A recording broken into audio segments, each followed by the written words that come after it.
Hello friends, welcome to my channel. ಹೇಗಿದ್ದೀರಾ? ಚೆನ್ನಾಗಿದ್ದೀರಾ? ಮತ್ತೆ ಒಂದು ಬ್ಲಾಗ್ ನಿಮ್ಮ ಮುಂದೆ ಪ್ರಸ್ತುತ ಮಾಡ್ತಾ ಇದ್ದೀನಿ. ಇವತ್ತು ನಾವು ಹೊರಟಿದ್ದೀವಿ ಕಟೀಲ್ ದೇವಸ್ಥಾನಕ್ಕೆ. ಕಟೀಲ್ ದೇವಸ್ಥಾನ ಯಾಕೆ ಅಂದರೆ ಇವತ್ತು ನಮ್ಮದು ಭಾವದು ಮತ್ತು ಅಕ್ಕದು ಇವತ್ತು ಮ್ಯಾರೇಜ್ ಆ್ಯನಿವರ್ಸರಿ. ಅದಕ್ಕೆ ಎಲ್ಲರೂ ಸೇರ್ಕೊಂಡು ನಾವು ದೇವಿದು ದರ್ಶನ ತಗೊಳ್ಳಿಕ್ಕೆ ಹೊರಟಿದ್ದೀವಿ. ಗೈಸ್ ನೋಡ್ಬೋದು, ಇದು ನಮ್ಮ ಕಾರ್ ಭಾವ ಡ್ರೈವ್ ಮಾಡ್ತಾ ಇದ್ದಾರೆ ಸ್ವಂತ. ಆಮೇಲೆ ಇವತ್ತು ಏನು ನಿನ್ನೆ ಥರ ಶೃಂಗೇರಿ ಹೊರಟುವಾಗ ಯಾವ ಥರ ಜೋರು ಮಳೆ ಇತ್ತಲ್ಲ, ಆ ಥರ ಇವತ್ತು ಏನು ಅಷ್ಟು ಮಳೆ ಇಲ್ಲ. ಲೈಟಾಗಿ ಮಳೆ ಮತ್ತು ಬಿಸಿಲು ಲೈಟಾಗಿ ಇದೆ. ಆಮೇಲೆ ಈ ವೆದರ್ ನೋಡ್ಬೋದು ನೀವು, ಸೂಪರಾಗಿ ಇದೆ. ಮೋಡ ಕೂಡ ಅಷ್ಟು ಏನಿಲ್ಲ, ಎಲ್ಲ ಕ್ಲೌಡ್ ಎಲ್ಲ ಕ್ಲಿಯರ್ ಇದೆ. ಸೊ ನೀವು ನೋಡ್ಬೋದು. ಸೊ ಹತ್ರ ಟಚ್ ಆಗ್ತಾಯಿದ್ದೀವಿ. ಸ್ವಲ್ಪ ಹೊತ್ತಿನಲ್ಲೇ ನಾವು ದೇವಸ್ಥಾನ ಮುಟ್ತೀವಿ. ಗೈಸ್, ಈಗ ದೇವಸ್ಥಾನ ಒಳಗಡೆ ಇದ್ದೀವಿ. ಇಲ್ಲಿ ಕೌಂಟರ್ ಇದೆ, ಇಲ್ಲಿಂದ ನೀವು ಚೀಟಿ ಮಾಡ್ಬೋದು. ಮತ್ತು ದೇವಸ್ಥಾನ ಹೋಗ್ಲಿಕ್ಕೆ ಒಂದು ಮಧ್ಯೆಗೆ ಒಂದು ಸೇತುವೆ ಮಾಡಿದೆ, ಅಲ್ಲಿಂದ ನೀವು ಒಳಗಡೆ ಎಂಟ್ರಿ ತಗೊಳ್ಬೋದು. ಇದು ನೋಡ್ಬೋದು, ಮಳೆ ಬಂದು ಯಾವ ಥರ ನೋಡಿ ಎಷ್ಟು ಫೋರ್ಸ್ಫುಲ್ಲಿ ಇದು ಹರಿತಾ ಇದೆ ಈ ಕಡೆಯಿಂದ ನೀರು. ಮತ್ತು ನಾವು ಈ ಕಡೆ ಕೌಂಟರ್ ಹತ್ರ ಇದ್ವಿ ಚೀಟಿ ಮಾಡಿಸ್ಲಿಕ್ಕೆ. ಇಲ್ಲಿಂದ ನೀವು ಕೌಂಟ್ರ್ ಹತ್ರ ಹೋಗಿ ಇಲ್ಲಿ ಚೀಟಿ ಮಾಡಿಸ್ಕೊಂಡು ನೋಡಿ, ಇದು ದೃಶ್ಯ ಇದು ನೋಡಿ. ಈ ಸೇತುವೆಯಿಂದ ಈ ಕೌಂಟ್ರ್ ಮತ್ತು ದೇವಸ್ಥಾನ ಮಧ್ಯೆ ಒಂದು ಸೇತುವೆ ಇದೆ. ಆ ಸೇತುವೆಯಿಂದ ನೋಡಿ ಯಾವ ಥರ ಈ ಫೋರ್ಸಿಂದ ನೀರು ಬರ್ತಾಯಿದೆ.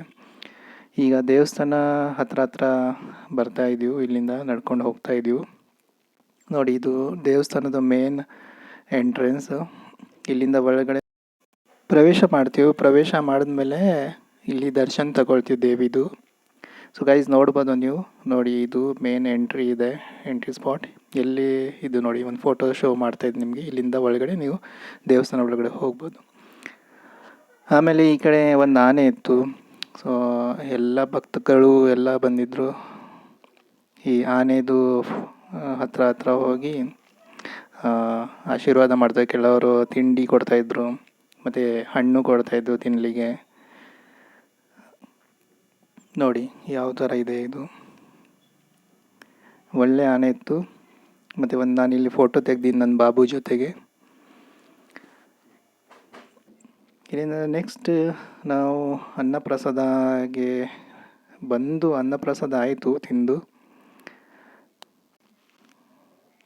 ಆಮೇಲೆ ಇದು ದೃಶ್ಯ ನೋಡಿ ಯಾವ ಥರ ವಿಶಾಲವಾಗಿ ಇದು ನೀರು ಹರಿತಾ ಇದೆ ಈ ಕಡೆಯಿಂದ.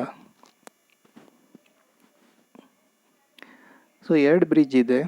ಫಸ್ಟ್ ಕೌಂಟರಿಂದ ದೇವಸ್ಥಾನಕ್ಕೆ, ಸೆಕೆಂಡ್ ಬ್ರಿಡ್ಜ್ ದೇವಸ್ಥಾನದಿಂದ ಅನ್ನಪ್ರಸಾದಗೆ ಒಂದು ಈ ಥರ ಉದ್ದ ಒಂದು ಬ್ರಿಡ್ಜ್ ಇದೆ ನೋಡಿ. ಇದು ನಾವು ಅನ್ನ ಪ್ರಸಾದ ತಗೊಂಡ್ಮೇಲೆ ರಿಟರ್ನ್ ಬರ್ತಾಯಿದ್ದೀವಿ. ಸೊ ಇಲ್ಲಿಂದ ನಡ್ಕೊಂಡು ದೇವಸ್ಥಾನ ಹತ್ರ ಬರ್ತೀವಿ. ಆಮೇಲೆ ಅಲ್ಲಿಂದ ಮುಂದೆ ಇನ್ನೊಂದು ಎಕ್ಸಿಟ್ ದ್ವಾರಗೆ ಹೋಗ್ತೀವಿ.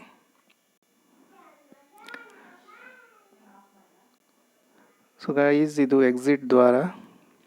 ಇಲ್ಲಿಂದ ಆಚೆ ಹೋಗೋದು ಎಂಟ್ರಿ ಇದೆ. ಸೊ ಇದು ನೋಡ್ಬೋದು ನೀವು, ಎಂಟ್ರಿ ಯಾವ ಥರ ಇದೆ, ಕಲರ್ಫುಲ್. ಇಲ್ಲಿಂದ ಎಕ್ಸಿಟ್ ಈಗ ತಗೊಳ್ತಾ ಇದ್ದೀವಿ ನೋಡಿ. ಈಗ ಆಚೆ ಬಂದಿದ್ದೀವಿ ಇಲ್ಲಿ. ಮತ್ತು ನಾನು ದೇವಿದು ಒಂದು ಫೋಟೋ ಫ್ರೇಮ್ ತಗೊಳ್ತೀವಿ. ಅಲ್ಲಿ ಮುಂದೆ ಹೋದರೆ ಒಂದು ಫೋಟೋ ಫ್ರೇಮ್ದು ದೇವಿದು ಎಲ್ಲ ಫೋಟೋಸ್ ಇದೆ, ಅಲ್ಲಿ ಒಂದು ಕೌಂಟರ್ ಇದೆ. ಸೊ ಗೈಸ್, ಈಗ ಕೊಡಿಯಾಡಕ ಅನ್ನಪೂರ್ಣೇಶ್ವರಿ ದೇವಸ್ಥಾನ ಬಂದಿದ್ದೀವಿ. ಎಂಟ್ರೆನ್ಸ್ನಲ್ಲಿ ಇದು ನೋಡ್ಬೋದು, ಒಂದು ಆಂಜನೇಯದ್ದು ಮೂರ್ತಿ ಇದೆ. ತುಂಬ ಒಂದು ವಿಶಾಲವಾಗಿ ದೊಡ್ಡದು, ಒಂದು 60-65 ಫೀಟ್ ಇರ್ಬೋದು. ನೋಡಿ ಯಾವ ಥರ ಇದೆ, ಇದು ತುಂಬ ವಿಶಾಲವಾಗಿದೆ. ನಾನು ಒಂದು ಫೋಟೋ ಶೇರ್ ಮಾಡ್ತೀನಿ. ಆ ಫೋಟೋನಲ್ಲೇ ನೋಡಿ ನಾನು ಎಷ್ಟು ಚಿಕ್ಕದು ಕಾಣ್ತೀನಿ ಅವ್ರ ಪಾದ ಹತ್ರ. ಈಗ ಅಲ್ಲಿಂದ ಮುಂದೆ ಹೋದ್ಮೇಲೆ ಈ ಥರ ಎಂಟ್ರಿ ಇರ್ತದೆ. ಈ ಥರ ನೀವು ನೋಡ್ಬೋದು, ಒಂದು ಗಾರ್ಡನಿಂದ ಫುಲ್ ಡೆಕೋರೇಟ್ ಮಾಡಿದ್ದಾರೆ. ಕೆಲವೊಂದು ಮೂರ್ತಿ ಇಟ್ಟಿದ್ದಾರೆ ನೋಡಿ. ಈ ಥರ ಮೂರ್ತಿ ಎಲ್ಲ ಇಟ್ಟಿದ್ದಾರೆ. ಗಾರ್ಡನ್ ನೋಡಿದ್ರೆ ತುಂಬ ಇಷ್ಟ ಆಗ್ತದೆ.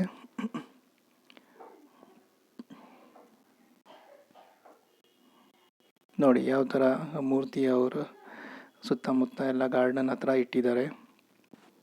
ಮತ್ತು ಇಲ್ಲಿಂದ ದೇವಸ್ಥಾನ ಹೋಗಲಿಕ್ಕೆ ಇದು ಎಂಟ್ರಿ